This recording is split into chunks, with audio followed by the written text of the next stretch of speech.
Now, according to Grabian Media, CNN and MSNBC have likened Trump to Hitler only 12 times so far today. Oddly, they haven't labeled the anti-Semitic loons on college campuses with that same pejorative. Joining me now, Tulsi Gabbard, former Democrat Hawaii Congresswoman and Fox News contributor.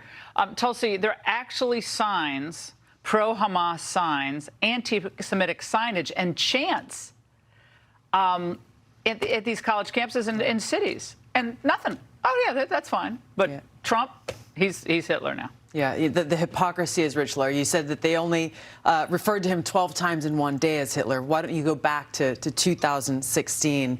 I'll tell you a brief personal story. 2 weeks after Trump was elected in 2016, I was invited to go and speak to him about foreign policy, about how to defeat radical Islam and terrorist groups like ISIS and al-Qaeda. And just for meeting with Trump, almost all Democrats in Congress and those on TV resoundingly criticized me for humanizing Trump. How dare you? And they were so angry about this because it directly undermined what they were trying to do in dehumanizing Trump and everyone who voted for him, the so-called deplorables, because they couldn't defeat him on substance. And not only did they do that back in 2016, they did it throughout his administration. I know, but now we have anti-Semites all over the United States, yes, boldly proclaiming, frankly, their anti-Semitism, calling it something else. Yes. And the Biden administration seems to be giving them aid and comfort.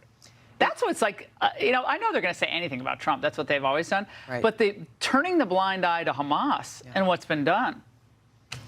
I mean, to me, that's wild. But Tulsi, Trump's defense team in his New York civil trial began presenting their case today. And beyond the actual case, what stood out to me was look at Letitia James and this smirk she had on her face when Don Jr. took the stand.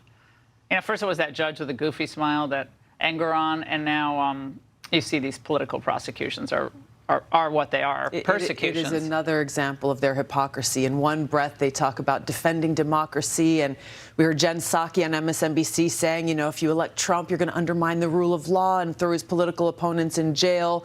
Look at what they are doing right now, and you see that in the smirk on Letitia James' face. They know exactly what they're doing, undermining the rule of law to try to make it so that voters don't have the opportunity to decide who they want to vote for. Yeah, well, look, they're enjoying every minute of this, but I think less and less people put stock in these types of prosecutions. And the American people aren't stupid. They think that we are, and that they can just get away with this. But I think the American people are seeing exactly what they're doing, that the Democrat establishment is going after Trump because they're afraid of him, and they cannot challenge him on substance, whether it's the economy, securing the border, or foreign policy and the issues of peace and war. Do you agree they're freaking out? I mean, that Politico piece today said he has no capacity to campaign like a regular person, and the staff knows they're afraid of him going out there. They're saying what I think a lot of people have been thinking for a long time. I mean, should they not be asked about this at the press conference? Absolutely. And they should answer questions about it. Tulsi, great to see you as always in studio.